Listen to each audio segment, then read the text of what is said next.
Diluko ubla ka gala dongre nya ganyo kuma dono kote manivini file jojo ma labanko ubi kamana gan kuma dono kilon kote ula so don jiri don yere don onyonte ka ofo ka walima don malikono ani maliko kan andame jemuka kanubaw atefo amunungo sangani wati be ka ofo au kanyama dalla anaka dena talaka da onka ka fo niyansigile kokura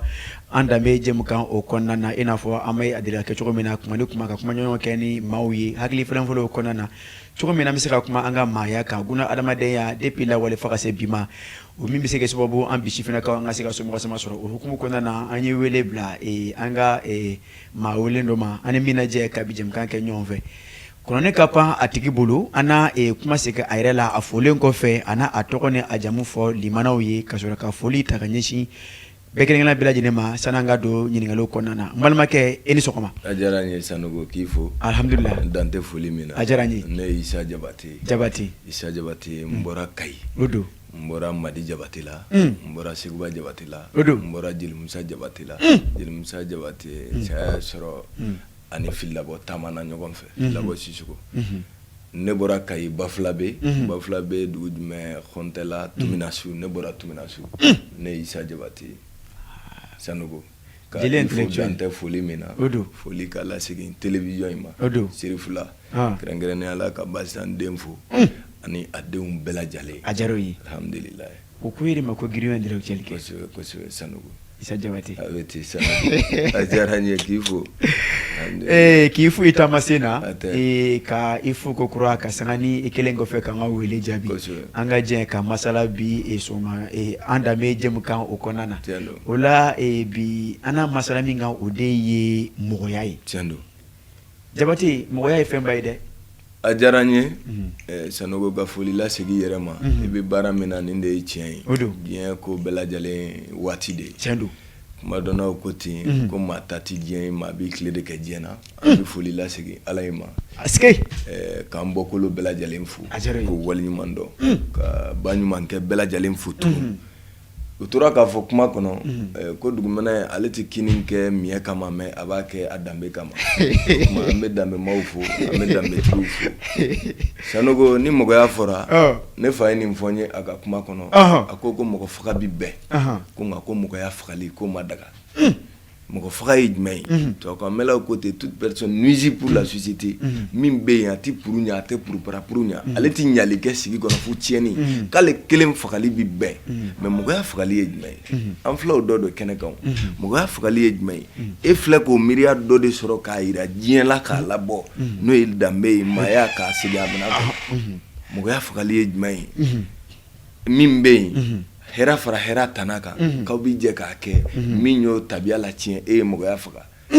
ne haklila munu ma mogo ya la faka alla me jeblu ana alla jeblu ame singa bela jalen fo mogo ya na le fora ale ni bagan ambi danche ni hakli de jabati o danche ngono ambi danche ni jogo de o jogo inti soro anyuma foila ni ladamunta alhamdulillah o kuma sanogo fo yere bange bawe uku fo danti foli mina ladamun de ya tobi ne mirila maya la kisigi ke sey minye bolu ni sayati e bi jija kan message la se diema jabati serana donc mo ya kuma ka bonko jugu serana ne chifie nga sije kuma do mais ko deni fam demseni fambe sanui funa bora kungolo la de Israel nga kodo mambo be mande ngara mbufo nyemin soro ku commission ni kuma mi o yeni mo yaka kani baga mbonyana hagilido ko don ani kokoro don ladamu ngono ladamu abi soro su ladamu ngono amba isigi yoro sabado ladamu be soro du kono ladamu be na bolon fe ladamu be ni yoro soro kalan soula na nyuma ira mi na don abi foko toi tu as été utile dans la société kɛra nafama ye sigi kɔnɔ parce que a bɛ dɔn i kɛbaara la min tɛ waritigiya ye min tɛ bolokoloya ye ladamu de b'o se maa ma e ne ye ɲɔgɔn ye dɔrɔn an ye fɛn dɔ faamu ɲɔgɔn na n ko ladamu don a sɔrɔla mɔgɔya ɲuman de kɔnɔ. Jabate ni man dabila i bɛ kan fari kasi tiɲɛ na dɛ. a bɛ kɛ cogo di ni maaya kuma sigira ni maaya kuma sigira kuma kɛra a ma wajibi ye Sanogo kuma kɛra a ma wajibi ye mɔgɔ ɲuman ka ɲi kojugu e ma ye n'i ɲɛna a bɛ fɔ k'i kɛra diɲɛ bɛɛ ta ye mais n'i tiɲɛna dɔrɔn tɔgɔ bɛ ta k'a di kelen ma o kama kunun fo bi ni ladamu tun bɛ kɛ a tun bɛ kɛ ni sigi ka intention de ye quoi bɛɛ dan tun bɛ ladamu na ka maaya tɔbɔtɔ duba kelen tun bɛ yen bɛɛ ni kelenya b'o kɔnɔ duba kelen tun bɛ yen ko to ɲɔgɔn tala tun bɛ yen duba kelen tun bɛ yen an ti fɔ ɲɔgɔn kɔ ɲɛma kelen de tun bɛ bɛɛ lajɛlen na min bɛ bɛɛ ladon da kelen bɛɛ bɛ bɔ da kelen fa bɛ yen o fa tɛ yen ni kɔrɔ bɛ yen bɛɛ bɛ to o kɔ ni ladamu sigira o kan mɔgɔya bɛ ɲa ni mɔgɔya ɲana sigida bɛ développer ni sigida bɛ développer kunkɔrɔta bɛ na bonya bɛ na karama bɛ na cɛ mɔgɔya de ye tiɲɛ ye. Jabate sisan k'i fo k'i waleɲuman dɔn ka segin i ka kɔrɔfɔw la e ko min kelen kɔfɛ k'i ɲininka ko mɔgɔya yɛrɛ ye mun ye e b'a ye k'a fɔ e ko mɔgɔya ye a sigi bɛ cogo min kan n'a ka di i b'a fɔ ko a subasima o de ye ladamu ye n'i ko so a ye si sɔrɔ an bɛ min fɔ ye a sigila min kan o de ka ɲi o de ye subasima ye o la Jabate sisan e yɛrɛ i da fɔlɔ ka tila k'a fɔ ko ladamu k'i n'i y'a ta a bɛ a yɛrɛ sɔrɔ fa sigiyɔrɔ 3 kunyanko bɔlɔ 3 m'a fɛ i ka fɛn fɔ anw ye an bɛ se ka sumasuma sɔrɔ min na ka sanga ni o kuma i b'a fɛ ka mun de fɔ o yɔrɔ la. Sanogo a diyara n ye n ye nin sɔrɔ kumatigiw da ko dɔnni san ta ɲininkalikɛla de b'o san. ne ma yɔrɔ in faamu. dɔnni san ta ɲininkalikɛla de b'o san. ne cɛ nin yɔrɔ n bɛ foli bila Bani Kureshi ni Bani Hashimu ka la. Hayidara bangena fɛn fɛn la a bɛɛ ye dolo ye mais kɛrɛnkɛrɛnnenya la Badara n'a ye ɲɔgɔn sɔrɔ kɛnɛw kan a bɛ jelikɛ in dɔn. n y'a ye a ye concept dɔ sigi an ka bɛn maaya la wallahi billahi an ye ɲɔgɔn sɔrɔ don min na n ko ne nana nin kɛnɛ in kan ne ma na e kama dɛ ayi ne ma na ko sirifu ala y'u bonya bi tɛ se k'u dɔgɔya ne ma na hali min ye invité n ko n ma na o kama n bɛ k'a fɔ antenne de la mais ne nana miiriya in de kama l'idéologie c'est très important parce que e ni ne bɛɛ don dɔ la an bɛ tɔgɔ de ye ko su mais min b'i to ye kɛbaara de min b'i to ye miirina ye n'i ye miiriya min sigi ne ma ban ko tabiya bɛɛ lajɛlen ala ye tabiya bɛɛ da a n'a kɔrɔ a n'a kun i kɛra diinɛ sira o sira la mais min sabatira ni ala yɛrɛ y'o ɲini an fɛ n'a bɛ bɛn kojugu o de ye an k'an jija an ka ɲɔgɔn ŋɛɲɛ kusa an ka ko to ɲɔgɔn ta la an ka hinɛ ɲɔgɔn na an ka ɲɔgɔn bonya an ka ɲɔgɔn karama o concept kɔnɔ ne y'a ye k'a fɔ a ye tabiya bɛɛ fara ɲɔgɔn kan i kɛra diinɛ sira o sira ye k'an ka maaya kɛ ko ne ma dan dɔw de la Badara a don a yɛlɛla kosɛbɛ donc k'a f'i ye kuma kɔnɔ mɔgɔya de ye tiɲɛ ye a ladamu fɔlɔ a bɛ sɔrɔ du de kɔnɔ o du a bɛ tiɲɛ yɔrɔ damadɔ guwakulu 3 don guwakulu fɔlɔ o ye fa ye guwakulu 2nan o ye ba ye a 3nan ye den de a bɛɛ n'a jɔyɔrɔ de don pour le développement même de la famille. o ɲɛfɔ an ye Jabate n fa ko ma ko den in bɔgɔ kɛnɛ de n'i y'a bila min kɔnɔ a b'o de forme ta o yɔrɔ an bɛ interpellation kɛ d'abord o parents o fana ye nin kuma in fana sama ne fa ko ma ko maa o maa mago bɛ den ɲuman na k'e bɛ taama ka ba ɲuman ɲini i den na nin kuma ka jan dɛ a ka jan n'an ye nin baro sama an bɛ taa yɔrɔ jan kosɛbɛ mɔgɔya baro a bɛ taa yɔrɔ caman de quoi i y'a faamuya awɔ n terikɛ den min bɛ yen ni ala y'i garijɛgɛ k'i ye furu kɛ yɔrɔ ɲuman na l'idéal furuɲɔgɔn y'i dɔn a y'i bonya i ko to i t'a la ale de bɛ fara i kan aw bɛ jɛ ka den in mara mais an y'a ye ladamu in bɛ jɛngɛ sɔrɔ yɔrɔ caman i bɛ taa sɔrɔ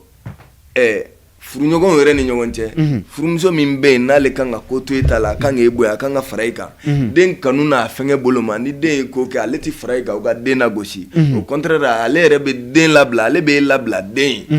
terikɛ nin gɛlɛya caman bɛ ladamu tiɲɛw kɔnɔ bi furu sigicogo fɔlɔ o ye gɛlɛya dɔ ye parce que daɲɔgɔn bɛ mɔgɔ caman na ko kɛ ɲɔgɔn bɛ mɔgɔ caman na mais furuɲɔgɔn tɛ ye quoi i ni maa caman b'i da mais o t'i furuɲɔgɔn ye c'est très important donc nin bɛɛ bɛ rentrer en ligne de compte c'est-à-dire à l'appauvrissement même de mɔgɔya donc n'an bɔra o cadre kɔnɔ an ka na bɔlɔn kɔnɔ ni mara kɛra bɔlɔn kɔnɔ bɔlɔn kɔnɔna fɔlɔ i b'a ye k'a fɔ denmansa bɛɛ kun janbɛ denw na denw tun ye bɛɛ lajɛlen ta ye i y'a faamuya bɛɛ bɛ den minɛ i b'a fɔ i ta tun tɛ ku i la i ka kojugu kɛ walifa sigilen ɲɛna n'i y'o kɛ dɔrɔn u bɛ baara da i kan i tɛ sɔn ka na lakale so ne tiɲɛ mais bi ni o kɛra dɔrɔn an bɛ ɲɔgɔn sɔrɔ commissariat k'i ye den bugɔ mun na n'an bɔra yen n'an taara kalanso la l'école donne des instructions mais l'éducation c'est la famille o yɛrɛ in fɔ bamanankan na dɛ Jabate kalanso bɛ kalan de ka fɛn dɔ de coro i kunkolo kɔnɔ mais ladamu maya bilahi o so de ye nin yɔrɔ c'est pas ka école maître k'u kunkɔrɔta ou bien ka u niyɔrɔ kuma fɔ mais tiɲɛ kuma de don ni den taara a yɛrɛ sɔrɔ yen ka sɔrɔ a bɔra kabila min kɔnɔ ale ni ladamu ma na yen parce que y a le fondement ko ye daminɛ de ye quoi e ma ye baninfin bangenen kɔfɛ sigisenw de bɛ i b'i lasigi dɔɔnin dɔɔnin i bɛ bi kɛrɛ kan u b'i lamunuma dɔɔnin dɔɔnin i bɛ wuli k'i jɔ i bɛ taama c'est des étapes a bɛɛ ye éducation de o de kama d'autres parlent là-bas de l'éducation physique i y'a faamu et de l'éducation pratique l'éducation physique o yɔrɔ i bɛ ladamu dɔɔnin ka bɛn hali mɔgɔya kow ma i bɛ san 5 san 6 sɔrɔ i faw n'i baw bɛna f'i ye mɔgɔ fo qui est le béaba de tout ne donnait un gonye foli de kɛ o de kama gardien bila la ne ɲɛ kana ni tuma foli kɛ mɔgɔ b'a ko ni wulu bɛɛ ka kan o de b'a ni adamadenw bɔ ɲɔgɔn na moi je crois que l'heure est à jamais de faire un retour à la source à nos valeurs ancestrales pour que ladamu ka sabati an bolo den ma n'i yɛrɛ sɔrɔ o kalanso la ten min ni ladamu ma bɔ so a bɛ baara gɛlɛya karamɔgɔ kɔni bolo karamɔgɔ bɛ mun kɛ a mago bɛ ale den yɛrɛ kan ka étape min kɛ pour que ka s'ale ma o étape belebele don an b'a ye bi denmansa dɔw bɛ taa hali ni tigɛni da den kan o la denmansa dɔw bɛ taa den na o na u b'a ɲininka kuma a kɛra cogo di misi ye mun k'i la i ye misi in ci mama misi in kɛ tan a bɛ wuli ka samara don a sen kan o bɛ kɛ den tɔ minnu ɲɛna aw ni Alahu Taala cɛ den min karamɔgɔ bɛ bonya sɔrɔ olu tɔw bolo tugun a ye t'o sɔrɔ donc moi je crois que à chacun a sa part de responsabilité a bila i kunna ko den adamaden mana ladamu ɲuman sɔrɔ a bɛ kɛ mɔgɔ jɔlen ye a bɛ kɛ bɛɛ ta ye a bɛ kɛ nafama ye bɛɛ bɛ kunkɔrɔta n'a ye Sanogo Jabate a bɛ ten ne b'i fo kosɛbɛ nka n b'a fɛ k'e ɲininka e yɛrɛ ka yeta la Jabate yɔrɔ ko in kɔni tiɲɛna parce que a bɔra minɛn kɔnɔ n'i ma fili dɔɔni wa o ye tiɲɛ a bɔra minɛn kɔnɔ dɛ yɔrɔ an bɛ se ka segin ka bila minɛn kɔnɔ wa e bɛ e yɛrɛ yeta la fɔlɔ mun de ye a bɔ minɛn kɔnɔ parce que e dɔ fɔ e ko furumuso n'i y'o ɲuman sɔrɔ u kan ka fara cɛ den fa kan pour que ka den koro o bɛ se ka k'a cɛli sababu dɔ ye mais yɛrɛ o fana kɔfɛ e yɛrɛ ka yeta la mun de nana ni an kɛtɔ k'an kɔ don danbe ninnu ma ka sanga ni anw ka mara burujali ye bon c'est à plusieurs niveaux chacun sa part de responsabilité bamanankan na bɛɛ nin yɔrɔ bɛɛ nin ko la bɛɛ lajɛlen tiɲɛ yɛrɛ la ka yafa ɲini kɛ halisa mɔgɔw fɛ maaya kuma ma nɔgɔn tiɲɛ don mais a ma tiɲɛ a bɛ se ka dilan ne bolo n fa ko ma ni bɛɛ t'i gɛn fɛn bolo dɔ ta bɛ ku i la tiɲɛ don moi je pense que ni seginna n'an ye ka taa ka bɔ furuko la ne yɛrɛ ye n bɛ sɛbɛnni dɔw la kuma n'a tɛmɛsiraw don a ka di n ye min ye la justice coutumière o de ye ka kiiritigɛ bulon dɔ sigi parce que kunun bulon de tun b'an fɛ yen so quoi bulon de tun bɛ yen hali sini n'i taara région dɔw kɔnɔ dugu dɔw la olu ka tabiya ma tiɲɛ bulon in bɛ mun de ma na à chaque moment an ka ɲɔgɔn ɲini ka ɲɔgɔn ye an ka ɲɔgɔn lako dɔn an ka ɲɔgɔn tɔɔrɔko dɔn ɲɔgɔn hɛrɛ ko an ka jɛw la kibaruya jumɛn bɛ yen bon ne denkɛ bɛ yan a bɛ taa yan fɛ ni denmuso bɛ yan nin sera nin ye an bɛ bɔ ɲɔgɔn kalama cogo min na ten i b'a ye ko ko tun bɛ sigi o kan walahi o ti tiɲɛ fa b'i lasigi a bɛ min don i tulo la ba bɛ min don i tulo la min bɛ olu ni ɲɔgɔn cɛ baw nin kuma ka jan kojugu ne y'o de f'i ye ni ne y'o baro kɛ n bɛ furunto dɔɔnin sinon furu saba bɛ yen furu tun bɛ kɛ o kun saba de kama balima furu teriya jalen furu ani sigiɲɔgɔnya jalen furu parce que n fa y'o fɔ n ye hali manden sarisiw ko ten ko ni nkalon bɛ yen n'a ye san 40 sɔrɔ o farila tiɲɛ kan ni maa o maa mɛnna sigi la a ye ɲɔgɔn dɔn nin ye tiɲɛ kuma dɔ ye a ye ɲɔgɔn dɔn donc nin furu ninnu a tun man ka kɛ mais n'a kɛra n baden a ti tiɲɛ a man ka tiɲɛ awɔ a tun man ka tiɲɛ bon moi je crois que n'olu bɛɛ révisera ka tila ka compétence lasegin à la justice coutumière mais sariya bɛ to sous réserve k'u contrôler baara tɛ kɛ baara labilalen y'u bolo c'est à dire u k'u hakili to sigida la yɛrɛ et puis bɛɛ k'i déterminer bɛɛ k'a bila i kunna ko den o den bɛ bɔ Jara la den min bɛ bɔ Tarawele la den min bɛ bɔ Jabate la ka den ninnu bɛɛ kun ye Mali de ko ye sini quoi. Parce que tubabukanmɛla dɔw ko ten u ko ko la force de la cité ne réside pas dans ses vaisseaux ni à ses remparts mais plutôt au caractère de ses citoyens. E bɛ se ka ɲɛ o yɔrɔnin wala a ko ten sigida ani jamana konna ka fanga a tɛ ali jamana ɲɛmɔgɔw ka bolofara bolo ko mais a bi jamana denw ka kɛbaara de bolo au caractère de ces citoyens an ko ni tiɲɛ ye donc ngan mo mɔgɔya kuma de kan Jabate an bɛ mɔgɔya ka di kojugu ka yafa ɲini kɛ halisa Sanogo Jabate donc hali bi an ka taa ni masala ye n'i y'a ta k'a lajɛ nin ko ni bɛ min fɔ i ye e yɛrɛ bɛ ka n y'a fɔ cogo min farikasi a wuli min k'i jɔ dɛ bawo baro a ka di wa an b'a la ka nafa sɔrɔ a la Jabate e yɛrɛ y'a fɔ cogo min na e kɔni e bɔn tɛ maa kɔrɔ fɛ i funɛgɛnni ye nka kɔrɔfɔ ninnu ka girin dɛ kosɛbɛ a bɛ ten a bɛɛ ye e mɛnna bulon kɔnɔ cɛkɔrɔbaw kɛrɛfɛ kosɛbɛ halisa n bɛ bulon kɔnɔ hali sisan n bɛ bulon kɔnɔ parce que diɲɛ ye objectif de ye diɲɛ ye waati de ye Sanogo n y'o fɔ n bɛ segin a kan i y'a fɔ don dɔ an si tɛ yan mais min bɛ to yan a mais an ka mɛn yan dɔɔni dɛ o ye nin kuma ye awɔ an bɛ mɛn yan an bɛ mɛn yan o ye nin kuma ninnu de ye bon o kama n bɛ taama n bɛ ɲinini kɛ n bɛ ɲinini kɛ mɔgɔbaw bolo a caman n bɛ bɔ yan n bɛ déplacer a kama yɛrɛ parce que objectif bɛ n na n ka n jija ni kumana diɲɛ yɔrɔ o yɔrɔ n'a bɛnna mɔgɔ 100 ma mɔgɔ 1 n'o adhéré la hakilina in na a caman na i ka laɲini a sabatira dɔɔni mɔgɔ 1 a ti kɛ du ye mɔgɔ 1 a ti kɛ dugu ye mɔgɔ 1 a ti kɛ jamana ye mais jamana jigi bɛ da maa 1 kan i ka jamana jigi tɛ maa 1 kan bi wa ay ne ma kɔrɔ fɛn fɔ ni bamanankan ye dɛ cɛw nin bɛɛ lamɔ de bɛ nin bɛɛ se maa ma du tɛ kɛ maa 1 dugu tɛ kɛ maa 1 jamana tɛ kɛ maa 1 ayi mais jamana jigi bɛ da maa 1 kan du jigi bɛ da maa 1 kan wa bɛɛ ka fierté don min b'a se o ye mɔgɔya ye mɔgɔya min bɛ na n'o ɲuman ye o ye ladamu ye wallahi cɛ ala k'an kɛ ladamunenw ye halisa ala ka ladamu d'an ma Jabate ala ka ladamu d'an ma nin yɔrɔ u tora k'a f'u ka kuma kɔnɔ ko y a pas d'avenir sans éducation ko sini ɲuman tɛ yen ni mara ma sigi sen kan o bɛ se ka kɛ yen cogo di e dɔnnen tɛ ni maaya ye maaya ko foyi t'e la ladamu foyi t'e ka cogoyaw la e ni maa b'i jɛ wa a tɛ jɛ n'aw jɛra a bɛ laban wa a tɛ laban a tɛ laban a tɛ laban o de kama bɛɛ kunkɔrɔta yɔrɔ ye c'est à dire de coopérer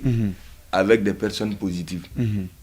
a ka di bɛɛ ye fana ye qualité fila ye maninfin positive ani maninfin négative a ka di bɛɛ ye ka diɲɛ kɛ ni maa ye maa min ye maa ye awɔ min ye maa ye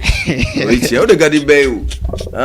o de ma ye Sanogo ni maa min yɛrɛ ye dɔrɔn o bɛ nisɔndiya émission bɛ ka taa i yɛrɛ i bɛ kuma min kan a jɛlen don a ka sanu bɛɛ bɛ fɛ ka Sanogo fana n'a ye n wele n ka plateau kan fierté don parce que i ye maa ye parce que énergie positive dɔ de b'e la ni maa min fana fɛ ka kɛ maa ye n'o ye aw ye ɲɔgɔn ye dɔrɔn a bɛ ɲɔgɔn sɔrɔ capter mais ni maa bɛ coopérer il y a des énergies négatives jagoya fili bɛ na gɛlɛya bɛ na ko caman na ala k'an kisi amina yarabi donc an bɛna kɛ cogo tɛ b'a sɔrɔ dɔw kɔni bɛ yen olu kɔni o la bamananw bɛ tɔgɔ fɔ bamanankan na ko n'i ye dondalamugu kɛ maa ni tulo la n'i ye dondalamugu kɛ maa tulo la maa min t'a fɛ ka don da la k'o bɛ maa ni taama kɛ a b'o de taama kɛ non siga t'a la n'i y'a dɔn tulo la olu ka hakili a sen kan ko a bɛ a tigɛ fila de kɛ donc ka sen kɔrɔ sanfɛ yɔrɔ min bɛ tulo kɔnɔ o ko na bɔ ka bin Jabate i yɛrɛ bɛ ko in ɲɛdɔn kosɛbɛ a bɛ ten i yɛrɛ fɔ k'i waliɲuman dɔn Jabate ni hali bi an bɛ segin ka na mara kɔnɔ ka na maaya kɔnɔ ka na ladamu kɔnɔ i y'a fɔ cogo min na ko in bɛɛ lajɛlen lasuli o de ye ladamu ye ladamu pour que mɔgɔw k'a faamu o ye mara de ye tiɲɛ don mara e ko a tun bɛ so kosɛbɛ a tun bɛ kɛnɛma a tun bɛ yafama b'a la maaw ni ɲɔgɔn cɛ o cogo la an y'a ye k'a fɔ bi a tiɲɛna e da sera a cɛnnikɛla dɔ ma maa caman a dɔw la o bɛnna o kan an balakaw jɔyɔrɔ den marali la tuma dɔ la o don ni den ni fa cɛ o senba b'a la mais dɔw fana yɛrɛ k'a fɔ ko waati yɛlɛmana ko nata b'a la ko ni den masa natara den na ko a tɛ tiɲɛ fɔ a ye ko fana bɛ se ka kɛ sababu ka den fili a danbe a n'a buruju ma Jabate bɛ mun fɔ o la bon on dit que un peuple est grand quand il produit des grands hommes quoi un peuple est grand quand il produit des grands hommes ka kɔn den ka kɔrɔbali ɲɛ fo ka se nata d'a kan den tɛmɛna étape dɔ de fɛ o tiɲɛ don den bɛ se o ma yɔrɔ o yɔrɔ a b'a sɔrɔ e y'i assumer o n'o kɛra a ɲɛ ma parce que nin yɔrɔ fana n bɛ fɛ o interpeller kosɛbɛ a fɔra fɛn dɔ ma k'o ye communication kumaɲɔgɔnya Sanogo o tɛ diɲɛ ko o ko la o man di o n'o tɛ furu min na o man di n'o tɛ jɛ min na o man di n'o tɛ teriya min kɔnɔ kumaɲɔgɔnya ayi o man di obla e mana kɛ ɲininikɛla ye cogo cogo i kan ka ɲinini kɛ pour tes progénitures minnu kama olu minnu ka maaya sabatili kama ɲuman kama e k'i jija e ye un minimum de temps pour eux kasi ka gɛrɛ olu la e bɔra k'i ka occupation fɔ mais e mana don so 22 heures temps dɔ b'i bolo o bɛ tiɲɛ pour que ka den ninnu ye k'u tɔbɔtɔ k'a yir'u la k'a fɔ i y'a faamu awɔ e de y'u fa ye awɔ mais o temps t'e bolo e peut-être temps yɛrɛ t'e ni den cɛ pour que k'a ka cogoya dɔn ka se fo waati jan ma donc diyagoya ye n'o kɔrɔbayara toi e bɛ comportement autrui ta n'o tɛ i den mana kɛ diɲɛ fɛn o fɛn ye mɔgɔw b'a ye ten mais Asimi fa komi a bɛ tiɲɛ so bi mais a tɛ se ka Asimi ye i b'a fɔ président de la République ale t'a ye ten o n k'a den de don diɲɛ masakɛbaw bɛɛ lajɛlen est ce que u fa b'u ye i b'a fɔ e ni ne b'u ye cogo min na u tɛ se k'u ye ten o ye Ala yɛrɛ ka cogo ye i bɛ se ka kunnaja ni bangebaa ye mais e tɛ se ka fisaya n'ale e bɛ fisaya n'ale ye cogo di i y'a mɛn siyɔni kunna de a fisaw ɲuman donc o de kama faute in dɛ jɛn'i ka jigin bin yɔrɔ Sanogo i bɛ jigin talo yɔrɔ de quoi ko in bɛɛ c'est à la base quoi depuis den tuma min na a yɛrɛ ma nin ye dɔrɔn a bolo a ye mɛlɛkɛ ye e b'a dɔn wagati dɔw la n'i yɛrɛ bolo maa tɛ se hali i bangebaa la o ye den bɛɛ dan cogo ye o de kama manden kumakɛla dɔw b'a fɔ ten ko den ma tigɛ a fa la ko manden ko bɛɛ fa ye tiɲɛ dɔ f'i ye ko mais bɛɛ fa ma tɔɲa f'i ye o ye tiɲɛ ye e fa ye dɔ f'i ye ne fa ye dɔ fɔ n ye ne bɛ n fa ta bila e kama mais e pourtant a bɛɛ tɛ tiɲɛ ye mais korona fana dɔw ko ten o yɔrɔ ko tiɲɛ ye min b'a ɲini de la vérité c'est ceux qui la cherchent et non ceux qui prétendent l'avoir tiɲɛ ye min bɛ tiɲɛ ɲini o de ye tiɲɛtigi ye kuma bɛɛ ale yɛrɛ bɛ duti la mais a bɛ k'a ɲini min bolo ko j'ai la vérité absolue min bolo ne ta de ye tiɲɛ ye ne ta de ye tiɲɛ ye e tɛ tiɲɛtigi ye dɛ mais tiɲɛtigi ye maa ye maa b'a ɲini maa min bɛ tiɲɛ ɲini nin fana ye kuma dɔ ye sa nin ye kuma dɔ ye Ala k'an kɛ tiɲɛ ɲini Ala k'an kɛ Jabate nin ye kuma dɔ ye e yɛrɛ ko ten nin ko nin nin ye tiɲɛ ye kosɛbɛ Jabate k'i fo k'i waleɲuman dɔn a diyara n ye k'a fɔ hali bi an bɛ Sirifila TV Jakaso kan kosɛbɛ jɛmukan min n'an k'a ma ko an danbe an ka kokɔrɔ jɛmukan o don ka se ka kumaɲɔgɔn kɛ ni maaw ye hakili fɔlɔfɔlɔw jan ko an ka se ka hakili jigin kunun na an yɛrɛ sɔrɔ bi kɔnɔ ka sini dilan Jabate an ka tɛmɛ ni kɔrɔfɔ ye mɔgɔya hali bi an b'o de la yɔrɔ ɲɛnamaya kɔni tɛ ɲa ni mɔgɔya tɛ an bɛɛ ko bi ko mɔgɔya tiɲɛna a kɛn bɛ kamanagan ko ye an bɛ segin mɔgɔya ma wa an bɛ segin paramètre dɔw nana ni n kuman'i ma ni bangebaaw ka yɔrɔ ye n kuman'i ma ni communication ye ninnu bɛɛ kɔfɛ an nana ye tabiya kura minnu donna an ka ko la olu fɔra kunun ninnu bɛɛ ont été prévisibles mɔgɔ mɔgɔ bɛ yen ko tu as eu la chance de lire un peu les 44 chartes de Kurukanfuga Kurukanfuga sariya 44 min tun bɛ yen n'i ye chance sɔrɔ k'a kalan i b'a ye fɛn caman bɛ yen kuma kuraw tɛ quoi wallahi kuma kuraw tɛ n terikɛ ni bɛɛ y'i yɛrɛ dɔn i sugu dɔn a bɛ fɔ ko e bɔra nin na ne bɔra nin na ne ye kuma daminɛ ma n faw f'i ye parce que o de ye ne ma fierté n'o tɛ Ala barika la ne ye jeli ye mais n ka foyi sigilen tɛ jeliya la minnu bɛ ka n lajɛ o b'a kalama mais a ka di n ye jeliya kana sunɔgɔ n balolen ɲɛna quoi Jabate voilà a ka di n ye jeliya kana sunɔgɔ n balolen ɲɛna mɔgɔ ka k'i yɛrɛ ye i ka k'i yɛrɛ ye donc i ka k'i yɛrɛ ye i y'a faamuya i kana ɲinɛ i yɛrɛ kɔ mais e tɛ se k'i sugu dɔn fo dɔw k'i sugu f'i ye i sugu ka kɛ ɲɛf'i nin ye n ka programme dɔw ye n b'a kan mais don nataw la inchallah Ala k'i an bɛ se aw yɛrɛ ma a ko la Ala k'i fanga se amin bon an nana don modernité la tiɲɛ don kabi kunun fo bi a bɛ fɔ diɲɛ yɛlɛmara cogoyaw de don n'o tɛ tile ni b'a don cogo n'a bɔ cogo la filima ye olu la mais ka sanga ni diɲɛ yɛrɛ a fɔra diɲɛ ma bi la mondialisation a ye diɲɛ kɛ ballonba kelen k'a ladon ko kelen ka kow bɛɛ lajɛlen kɛ kelen i bɛ o kama i b'i to yan bi i ka mɔgɔ min tun bɛ yen kunun n'aw tun bɛ kalo ni kalo kɛ ka lɛtiri ci ɲɔgɔn ma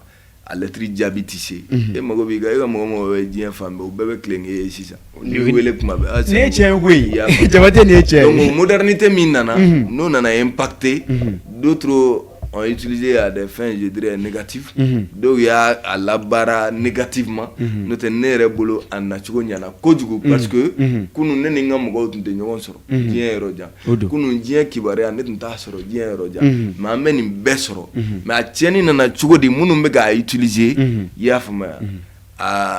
négativement minnu bɛ k'a kɛ ni tiɲɛni sira ye tiɲɛni sira ye tiɲɛni sira ye i mago bɛ kunnafoni fɛn fɛn la diɲɛ kɔnɔ hali n'i ye minnu kalan kalanso la n'i donna hali sini internet kɔnɔ i b'o sɔrɔ hali ni ma prévu jɔlen sɔrɔ mais kuma guloma dɔw kɔni bɛ bɔ ka d'i ma min bɛ tali kɛ i ye min kalan na donc moi je crois que o phénomène min nana an ka jeunesse kunda bon o fana kɛra gɛlɛyaba ye dɔɔni i y'a faamuya donc o siratigɛ la n fa ko ma n'i ye bɛɛ to i gɛnfɛn bolo dɔ ta de bɛ ku i la ne ye tiɲɛ ye n'i ye bɛɛ to i gɛnfɛn bolo dɔrɔn kuma bɛɛ dɔ ta bɛ ku i la o ye tiɲɛ ye donc sensibilisation de t'i jɔ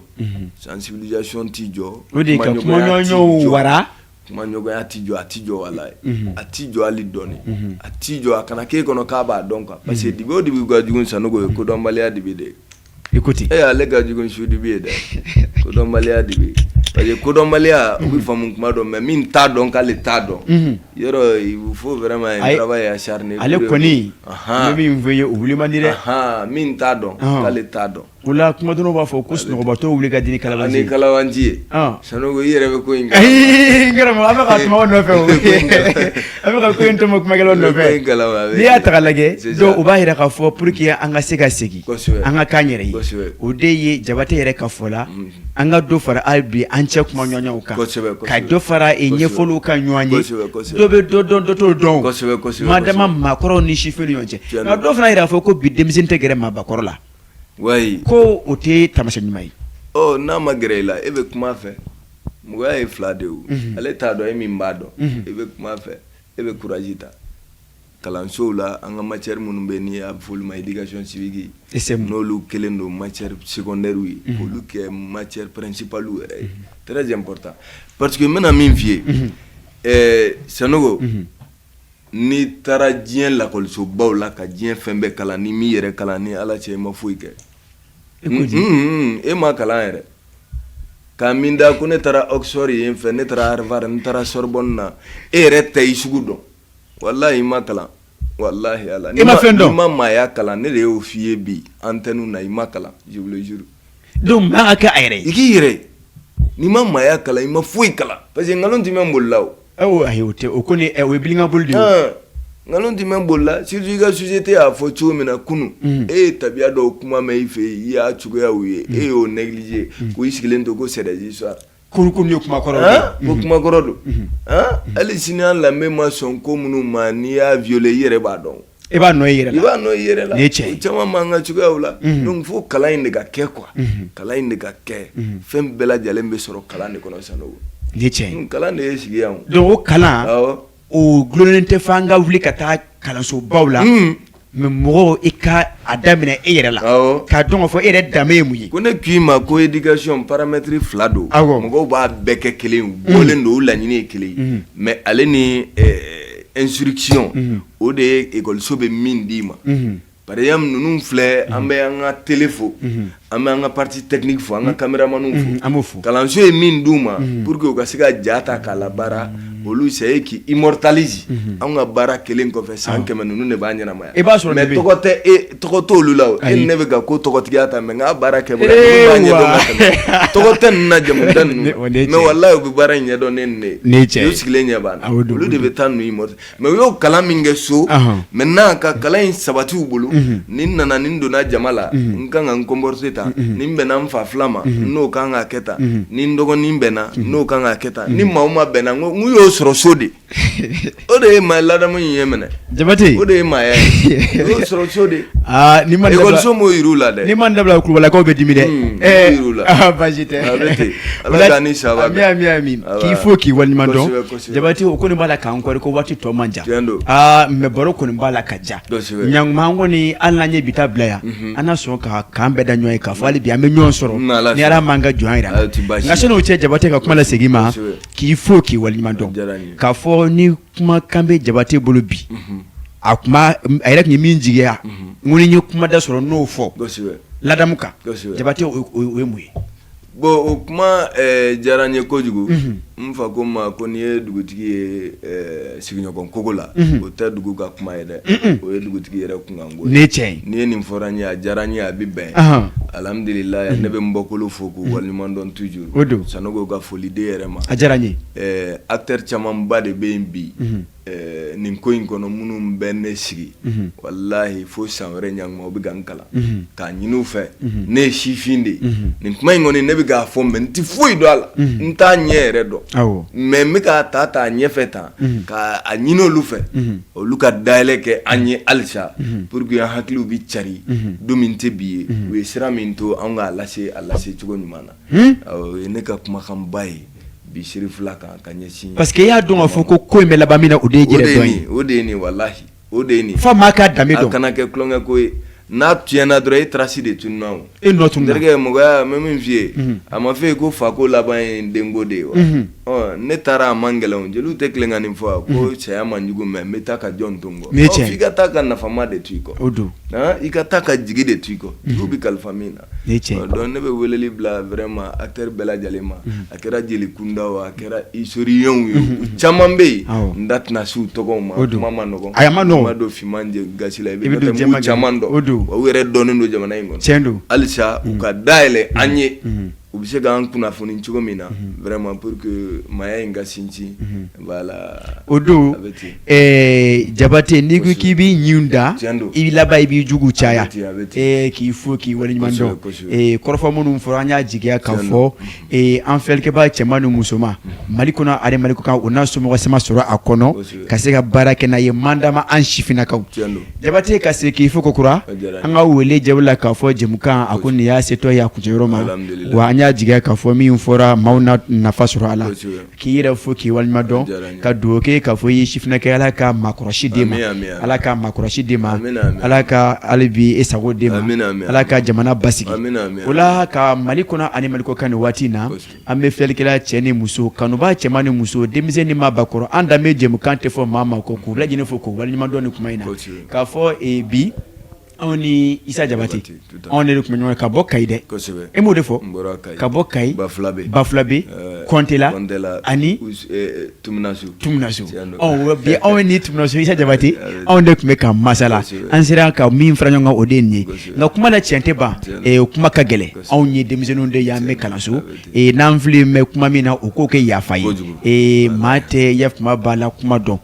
kuma a ma nɔgɔn toden don n'i ye dɔ ta dɔ bɛ n'i kunjɔ o la ka u yafadeli kɛ maakɔrɔw fɛ ani filɛlikɛla cɛman ani musoman bɛɛ lajɛlen fɛ o la ni ka laban k'u bɛɛ lajɛlen fo ko kura k'a jira k'a fɔ an sera ka min fara ɲɔgɔn kan o de ye nin ye wa o bɛ dansigi bi jɛmukan na ni Ala ma baasi kɛ anw ni Isa Jabate n'a m'an ka jɔn yɛrɛ la bɛn nin tɛ kɛ anw ka sigi laban ye an na ɲɔgɔn sɔrɔ sigi wɛrɛ la janko ka se ka tɛmɛ hali bi n'an ka mana tɔ ye o la k'a fɔ Ala ka jamana basigi Ala ka hɛrɛ k'an ye Ala ka waati wɛrɛ fara anw si kan a k'an bɛn diɲɛ waati wɛrɛ